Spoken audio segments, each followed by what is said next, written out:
agradecimiento al departamento y en especial a Eugenia Bucheva por la oportunidad que me da de que reflexionemos juntos sobre el significado de Coserio.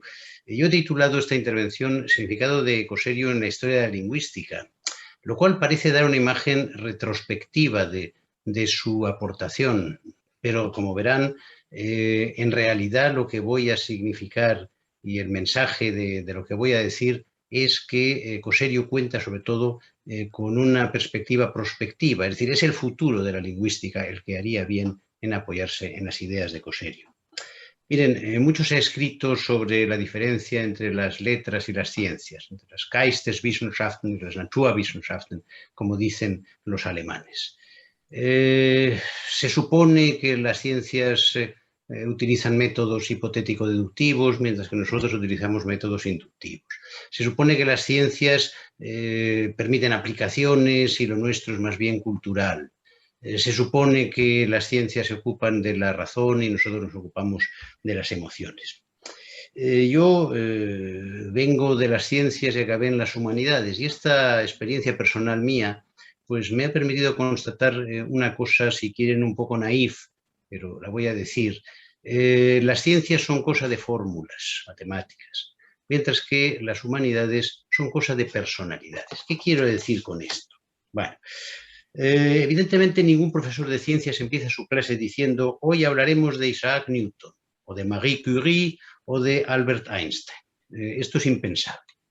Los nombres son importantes, a veces dan el rótulo a la ley de Ohm, por ejemplo, pero a la hora de la verdad las ciencias se validan por sus aportaciones fundamentalmente relativas al comportamiento de la naturaleza. No hay científicos einsteinianos y max planckianos. Los que llamaríamos einsteinianos pues se ocupan más bien de lo infinitamente grande, los max planckianos se ocupan de lo infinitamente pequeño, pero ningún físico sería de los unos y no de los otros. Nosotros, desgraciadamente, funcionamos con una serie de adscripciones que tienen más que ver con las sectas religiosas que con la ciencia. Todos sabemos que si eres lingüista, pues tienes que ser o generativista o estructuralista, por ejemplo. Y si eres historiador, pues te preguntarán enseguida si eres marxista o no eres marxista. Y, por supuesto, si eres filósofo, pues te dirán si estás con Aristóteles o con Platón. Bueno, estas etiquetas, el problema que tienen es que, de paso, nos autoetiquetan. Yo estoy seguro de que todos ustedes, todos vosotros, pues no os molestará que se nos considere coserianos, pero sería absurdo que alguien se declarase newtoniano, simplemente porque cree que la caída que un cuerpo en caída libre es traído hacia la Tierra con una aceleración de 9,8 metros partido por segundo al cuadrado. Quiero decir con esto que este personalismo nos somete a un cierto subjetivismo peligroso. Se importa más Noam Chomsky que la idea de la gramática universal. Se importa más Ferdinand de Saussure que la celebérrima oposición Langue-Parole. Si el secreto de Coserio reside en Coserio mismo antes que en el triplete sistema norma habla que todos conocemos, habrá que concluir que los seguimos como a los líderes religiosos o políticos, es decir, mediante la adhesión incondicional a sus postulados, antes que como teóricos de la lingüística que tienen una evolución y que sobre todo deben ser sometidos a crítica. Tanto es así que se ha llegado en nuestra disciplina a cifrar como un éxito el que un lingüista no haya cambiado sus planteamientos a lo largo de su vida. Los chomskianos suelen alardear, alborozados, de que su maestro no ha cambiado ni una coma desde 1965, que es la fecha de edición de Aspects in the Theory of Syntax. Voy a ver si consigo compartir bien la pantalla. Vaya hombre, inhabilitó. Nicola, ¿qué tengo que hacer para compartir pantalla? Nicola.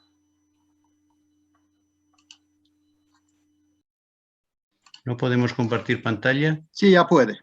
Ya puedo. Me has dejado. Gracias. A ver. ¿Cómo se hace esto? Abajo hay una línea de... Compartir. Y ahora vamos a ver a dónde le tengo que dar. Estoy compartiendo pantalla.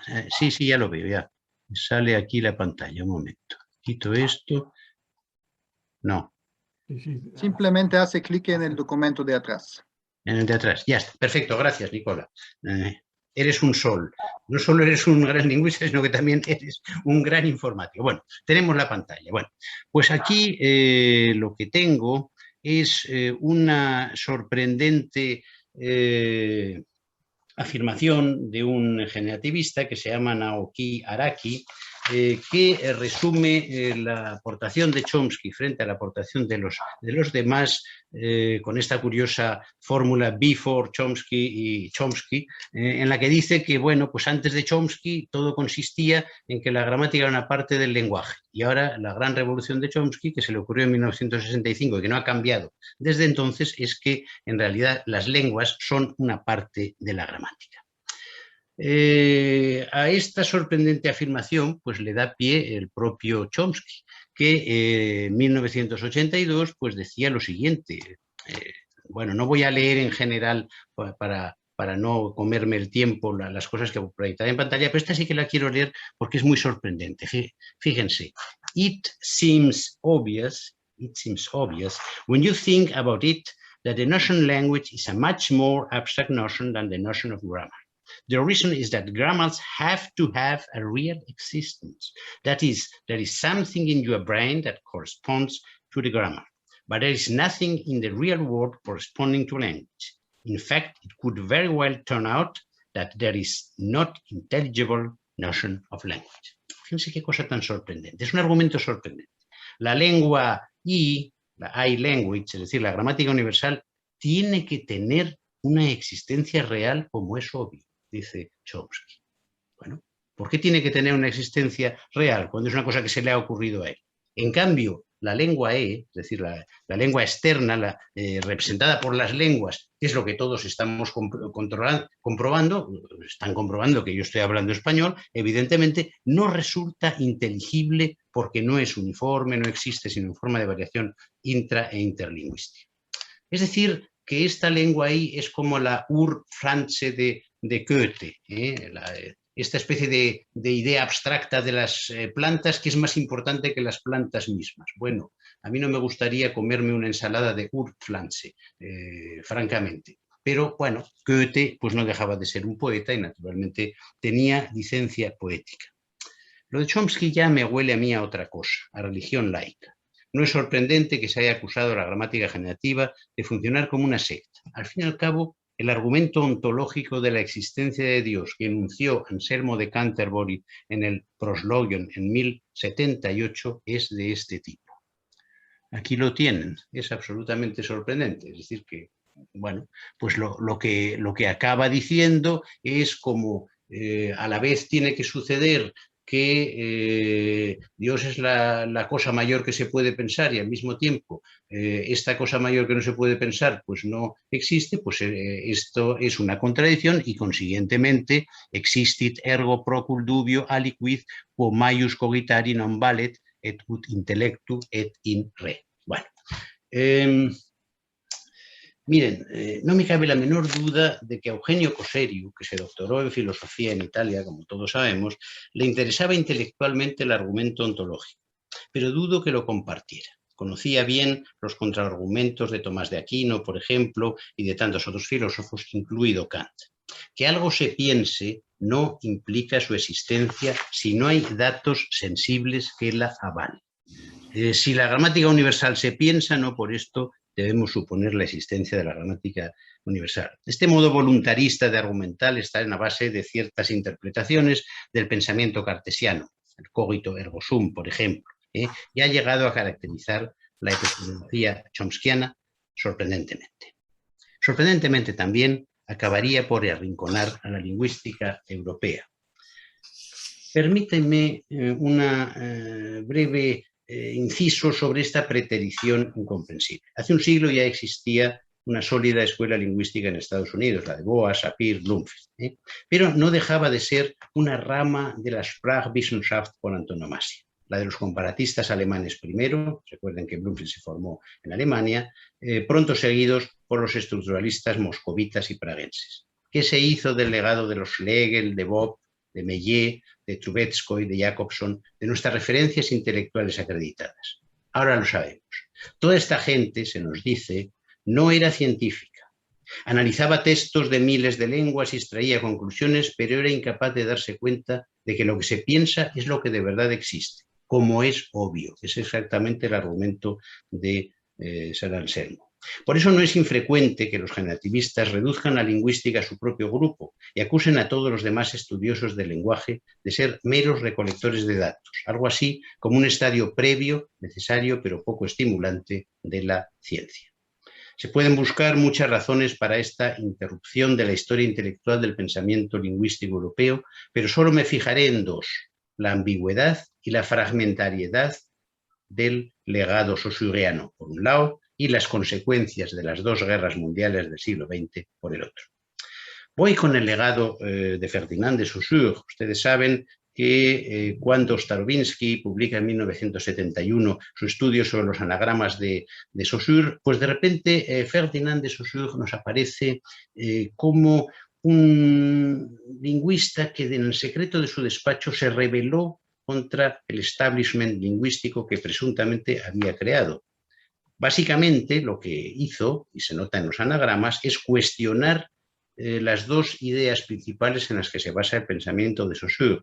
La idea de que la lengua es el fundamento del habla y la precede epistemológicamente, y la idea de que el signo es arbitrario. Estas hipótesis, pues resulta que son el centro del Cours de Linguistique Générale de 1916, pero este curso se publicó 3 años después de la muerte de Saussure, muere en 1913, y lo redactan, como todos sabemos, sus discípulos Charles Bailly y Albert Séchet a base de apuntes de alumnos. En los anagramas se amplía el cours tratando una cuestión marginal. Esta cuestión marginal, la de las relaciones del significante por un lado, la rima, por ejemplo, el significado por otro lado, las connotaciones, etc. Bueno, en los textos poéticos se permiten. En el planteamiento del signo saussuriano son inconcebibles. Desde entonces, varios lingüistas y hasta algún psicoanalista como Jacques Lacan se han rebelado contra esta idea. Se rebeló tempranamente André Martinet cuando propone un signo doblemente articulado, se revela Maurice Toussaint cuando publica un libro titulado Contre l'arbitraire du signe, en el que claramente pues, va contra la arbitrariedad, y se reveló también Cosello. Lo señala claramente Isabel Maldonado en este texto que tienen aquí y que pueden leer, pero no voy a leer yo para agilizar las cosas. Bueno, yo mismo, pues siguiendo ideas de Cosello, propuse un texto asimétrico hace muchos años. Aquí tienen un texto de Cosello en el que claramente se cuestionan estas ideas saussurianas, aunque no se aluda a Saussure, pero se están cuestionando, fíjense. Pero el acto inicial de la fonética, el reconocimiento de ciertos fenómenos como sonidos del lenguaje, implica un conocimiento previo de los mismos como formas lingüísticas, como fonemas. Si no conociéramos los fonemas, sería imposible deslindar los sonidos. Dada su superposición en continuo, esto se debe a la posibilidad de sustituir un segmento por otro, provocando de esta manera un cambio de significado. Se debe justamente al conocimiento fonemático señalado por Henry. Es decir, que no es que el signo sea arbitrario, por un lado estén los significantes, por otro lado los significados. Los significantes prefiguran ya los significados a lo largo de una transición conceptual que está implícita en la naturaleza del lenguaje. El maestro de Tubinga murió en 2002, el mismo año en el que se publica un descubrimiento sensacional que sin duda le habría compensado de los muchos desprecios y insabores que acarreó Cosello a lo largo de su vida, básicamente por la postura epistemológica que mantuvo. Ahora sabemos que la transición representada por un signo asimétrico era exactamente lo que pensaba Ferdinand de Saussure. Les recuerdo que el curso de Lingüística General compila apuntes de 2 años de alumnos del curso, que los apuntes del tercer año que recogió un alumno llamado Constantin no se incorporaron y que en cualquier caso en 2002, digo, se produce este descubrimiento sensacional. Aparecen 185 manuscritos de Saussure en los que eran sus notas para clase. Era lo que de verdad decía Saussure, no lo que en el curso dicen que decía, pero dicen sus discípulos a través de apuntes de alumnos. Bueno, a todos nos han llegado los alumnos a veces a protestar por el examen y dicen, lo tengo en mis apuntes. ¿Esto qué quiere decir? Yo les digo siempre mismo, usted lo tiene en sus apuntes, pero yo esto no lo dije. Es decir, que me está atribuyendo cosas que no dije. Bueno, esto es lo que hicieron con Saussure, claramente. Y hoy lo sabemos.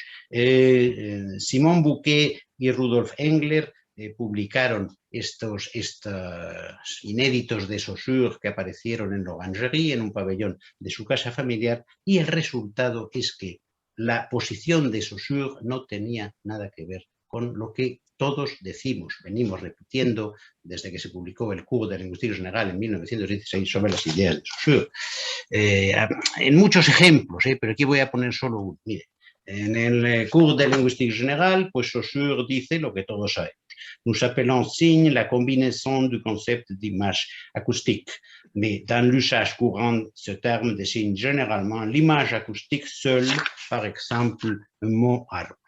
Le lien unifiant le signifié est arbitraire, ou encore, puisque nous entendons par signe la totale résultant de l'association d'un signifiant à un signifié, nous pouvons dire plus simplement le signe linguistique est arbitraire. Perfecto.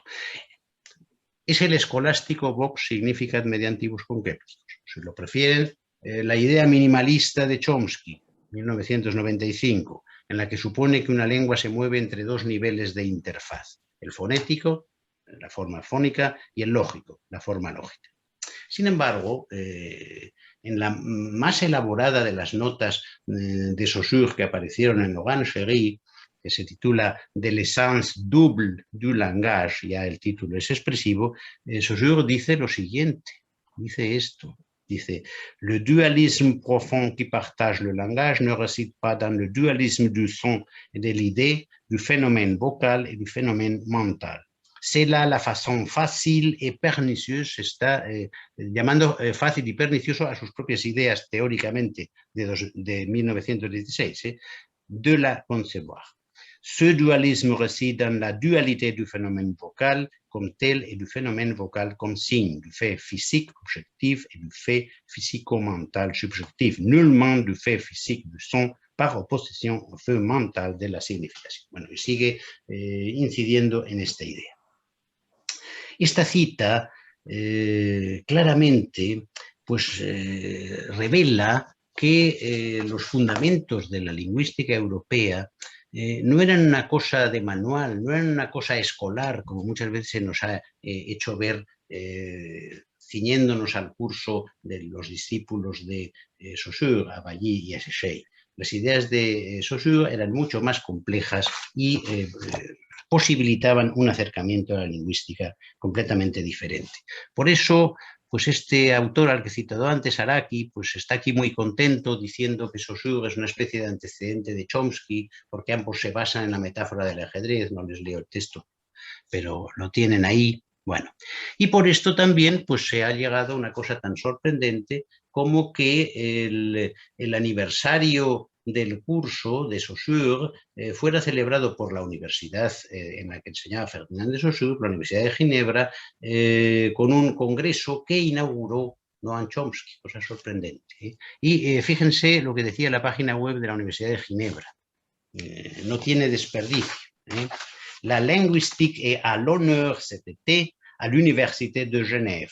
L'institution accueillera le 19e Congrès international de linguistes du 21 au 27 juillet. Le professeur Noam Chomsky, considéré comme l'Einstein de la linguistique, sí que lo pongo yo, donnera une conférence publique le 25 juillet.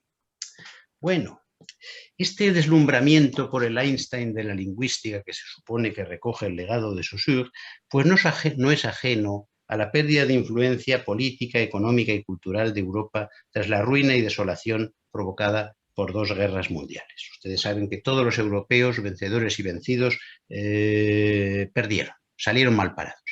Los vencedores perdieron sus imperios, el imperio francés, el italiano, el británico. Los perdedores perdieron todo, en el caso de los alemanes. Tras la caída del muro de Berlín ocurrió otro tanto con el imperio soviético y sus estados asociados. El resultado fue, claro, la americanización del mundo global. Esta americanización, o más bien estadounización del mundo global, pues tiene mucho que ver con el éxito del mensaje generativista, que se transformó de repente en la verdad.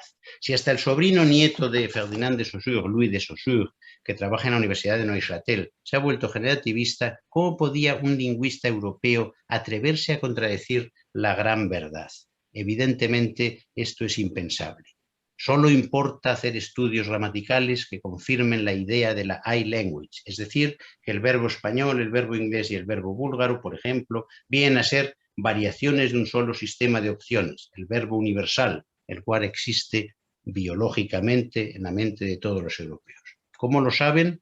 ¿Se puede demostrar algo así? No hace falta. Ça va de soi. Bueno, en este contexto de desánimo, cuando no de rendición sin condiciones, de rendición intelectual, destaca el papel de resistente que asumió un lingüista peculiar, Eugenio Coserio. Es conocida la polémica que mantuvo con Víctor Sánchez de Zabala, un generativista que trabajaba en la Universidad del País Vasco. En la época tendieron a interpretarlo como una simple disputa de los antiguos contra los modernos, y las simpatías del lector inevitablemente se decantaban por los modernos, es decir, por Sánchez de Zabala. Pero había algo más, que entonces no se supo ver, la radical independencia de Coserio que le permitía hablar sin pelos en la lengua precisamente de eso, de lengua. En realidad, Coserio estaba mucho más próximo a Chomsky de lo que a uno y a otro les habría gustado admitir.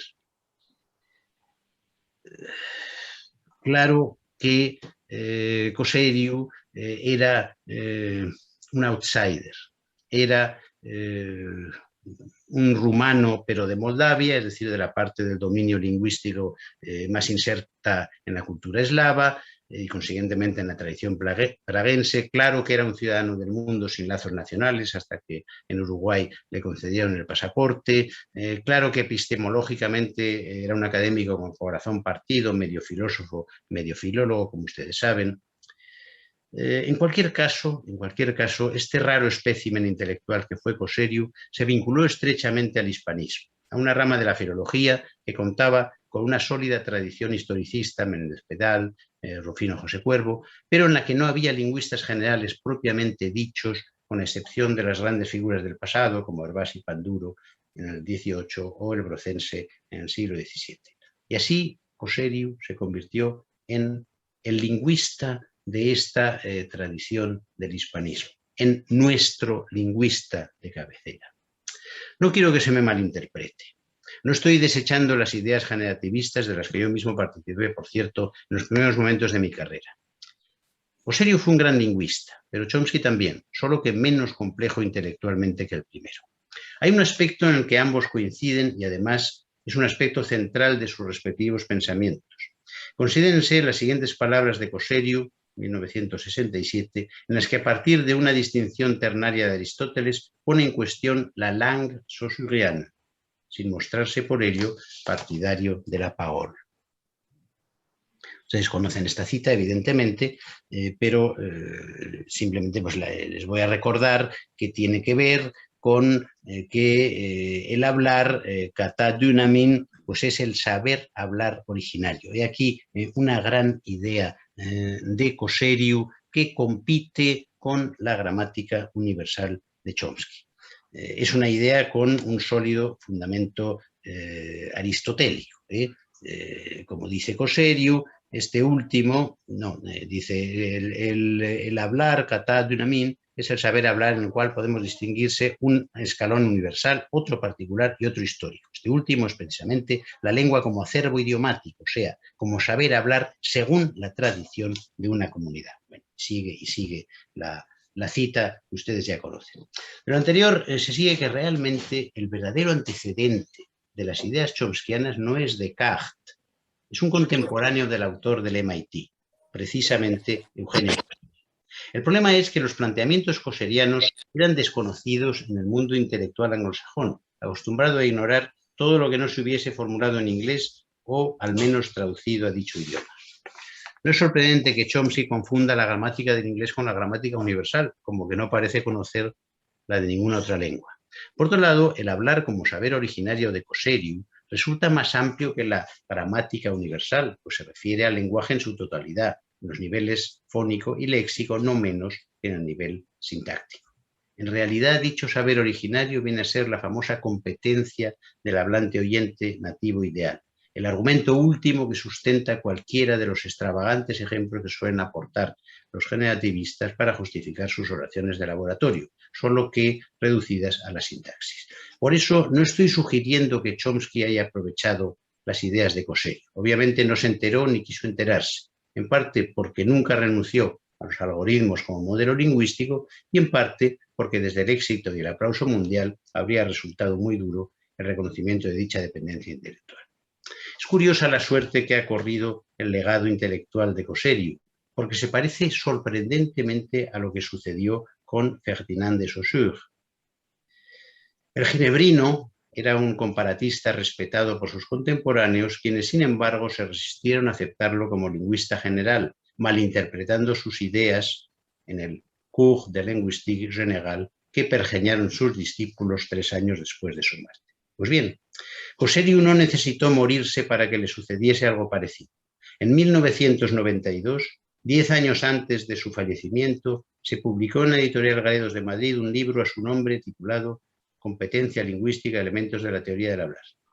Los que por entonces nos sentíamos ya cercanos a Cosseriu, nos quedamos estupefactos. ¿Acaso no era competencia lingüística la expresión totémica que resume la propuesta chomskiana? Por cierto, que el propio Cosseriu había publicado un artículo en The Modern Language Review en el que establece su postura respecto a la competencia lingüística. Bueno, pues pese a este artículo, el título, que Cosseriu publica un libro titulado Competencia lingüística, venía a ser algo así como si Platón hubiese titulado el Caratilo a la manera aristotélica, metafísica del lenguaje. ¿Se imaginan?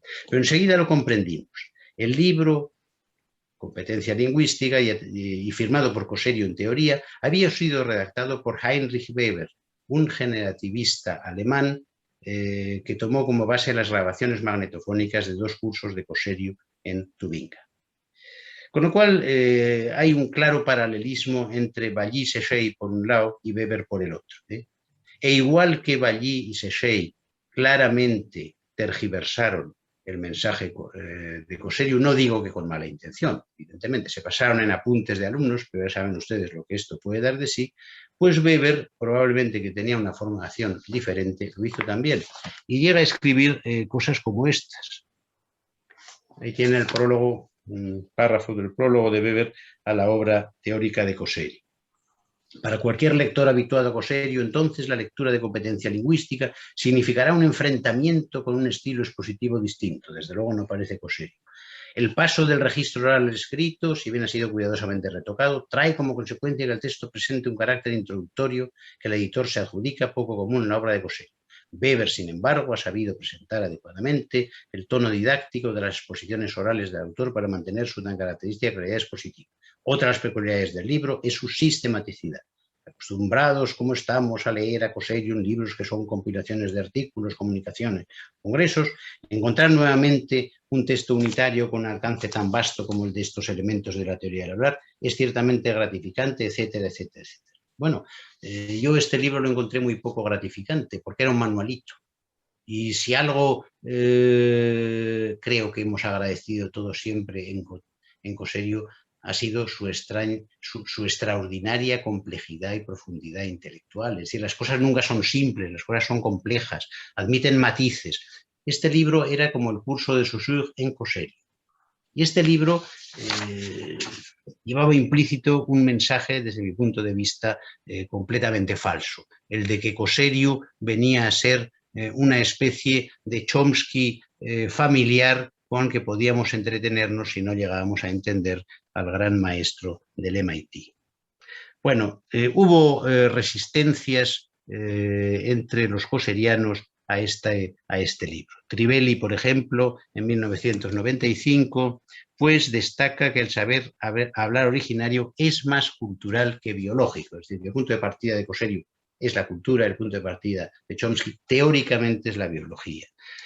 Por eso mismo no puede ser lógico, como destacan pues Manuel Casado y Vilarnovo en otro texto en que se hace la necrológica del maestro.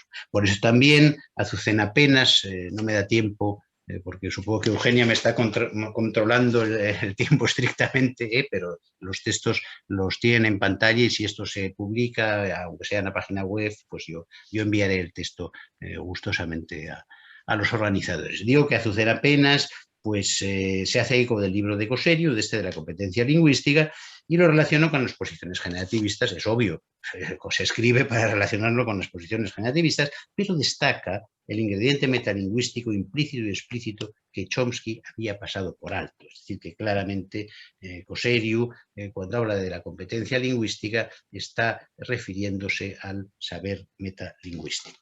Y seguidamente, pues Azucena Penas también pues, establece los 3 niveles, el nivel de la lengua como saber expresivo, como saber idiomático, las lenguas concretas, y como saber locutivo, los textos. Bueno, me salto cosas y retomo la cosa aquí. También se le ha reprochado, evidentemente, pues no solo la falta de contenido cultural, sino la idea de que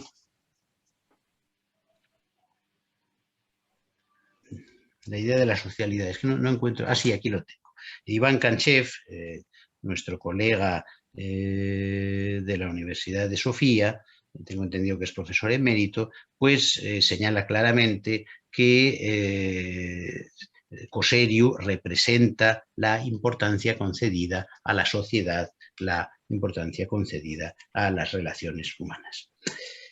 Yo creo que compete a la generación post-coseriana, que probablemente debamos incluirnos todos nosotros, el conciliar el indudable atrevimiento chomskiano cuando considera, contradiciendo lo que parece de sentido común, la lengua I como el fundamento de la lengua E, con la no menos audaz pirueta de Coserio cuando pasa de la lengua de Saussure al saber hablar originario. Miren, la gramática universal se sustenta en la biología. Es decir, se supone que heredamos como miembros de la especie una tendencia a codificar los datos del mundo de manera lingüística. Y esta tendencia sería la gramática universal, que tiene una impronta biológica. Y las culturas humanas que son consustanciales a la aparición del ser humano sustentan desde el punto de vista de Coserio pues ese saber hablar originario que es el fundamento de todo lo demás. Yo creo que el innatismo chomskiano tiene parte de razón, pero resulta muy pobre para explicar la complejidad ya no solo de las manifestaciones del lenguaje llamadas lenguas, sino incluso de la propia facultad del lenguaje. Es verdad que los seres humanos somos los únicos animales con lenguaje, que la evolución de nuestra especie tuvo que incluir un episodio de transición brusca desde la línea evolutiva a la que pertenecemos y en la que poco nos diferenciamos de los demás primates. En otro lugar, Nicola ha hecho referencia a esto, pues he tratado esta cuestión, pero en cualquier caso, la cultura es social a la par que histórica, y desde la gramática universal chomskiana resulta simplemente incomprensible, inabordable.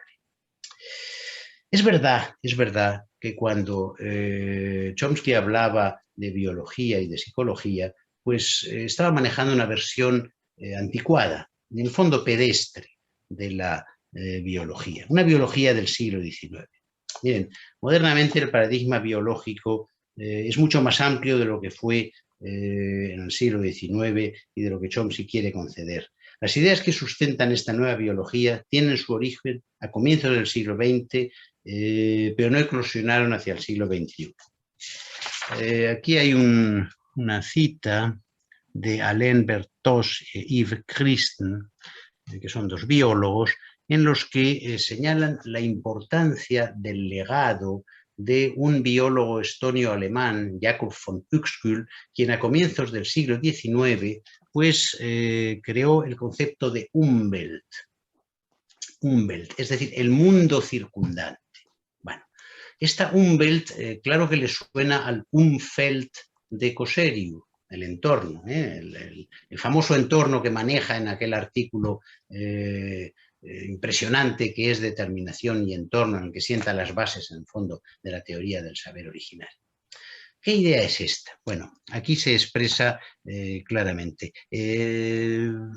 Uexküll pues, estudió el comportamiento de una serie de animales, singularmente la garrapata, que es a lo que se hace referencia en este texto, y estos animales pues, tienen unos comportamientos que son independientes, o sea, sus comportamientos son básicamente independientes de su percepción, pero perciben lo que su legado biológico les permite percibir, pero esto les lleva a comportarse de maneras que van modificando el mundo.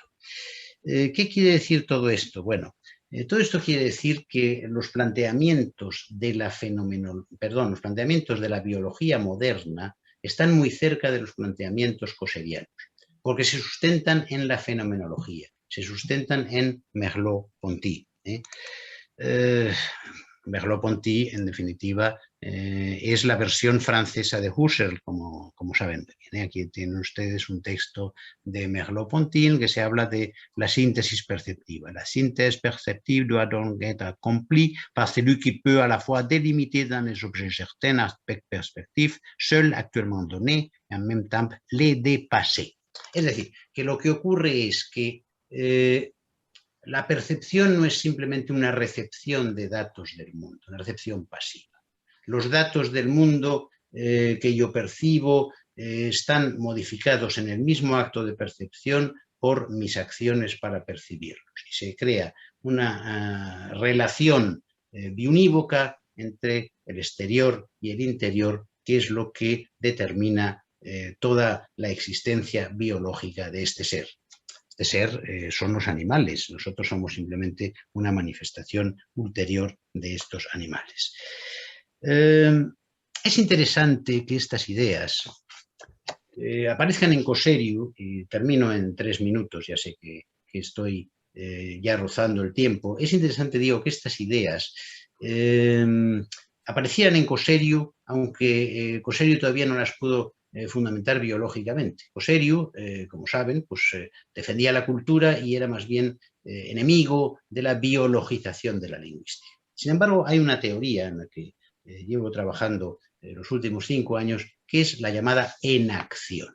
Bueno, la enacción es una teoría que fundan 2 biólogos chilenos, Humberto Maturana y Francisco Varela, y en la que se sostiene lo que ustedes tienen aquí. Un ser vivo ocurre, aquí es un anglicismo atroz, pero es igual.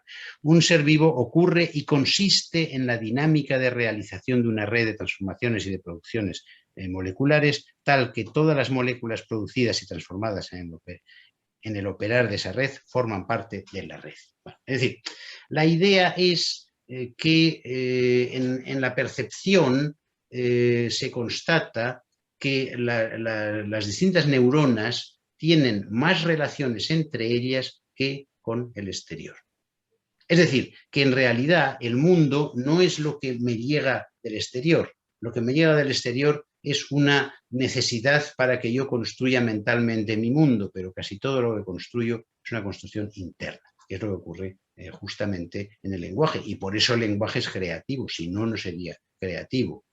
Es inútil intentar modelar el funcionamiento del lenguaje con una máquina, porque la máquina evidentemente toma los datos del mundo y los codifica, pero de ninguna manera puede crear sobre estos datos nuevas producciones. Aquí tienen ustedes un texto, esta vez de Francisco Varela, de la psicóloga Eleanor Rosch, y de Ivan Thompson, que es un filósofo. Y fíjense, esta enacción